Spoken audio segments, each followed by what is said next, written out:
నన్ను సహాయకారిగా వేశారు. ఆయన కరెక్ట్గా రేపు పొద్దుననగా ఆయనకి హార్ట్ అటాక్ వచ్చి హాస్పిటల్లో జాయిన్ అవడంతో ఘాట్ వర్క్ నాకు అప్పచెప్పారు. ఘాట్ ఇన్ఛార్జిగా, దుర్గా ఘాట్ తెలుసు కదా ఎట్లా ఉంటుందో. పుష్కరాలంటే నాకు తెలియదు, నేను ఫస్ట్ టైం అది చూడటం. ఇలాగే తెల్లారుజామున ఒక్కసారిగా తోసుకుంటూ వచ్చేసారు. వచ్చేసేటప్పటికి అక్కడేంటి ఫస్ట్ నాకు ఒక 500 మంది దాకా ఇట్లా సర్వీస్ చేయడానికి వచ్చినటువంటి వాలంటీర్లు ఉన్నారు. నాకు అప్పచెప్పబడింది వాళ్ళకి.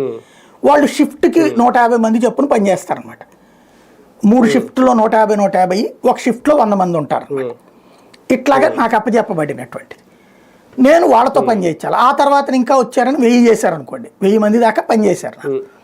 ఈ వచ్చినటువంటి వాళ్ళతో ఏం పని చేయించాలో కూడా నాకు తెలియదు. ఫస్ట్ నేను అక్కడ కనుక్కున్నా, ఈ పిండ ప్రదానం అయిన తర్వాత ఇవన్నీ తొలగిస్తానికి ఒక పని ఉంటుంది, అట్లాగే మంచినీళ్ళు పులిహార అట్లాంటిది పంచడం ఒకటి, అట్లాగే వృద్ధులు ఇట్లాంటి వాళ్ళు ఇబ్బంది పడతారు అదొకటి.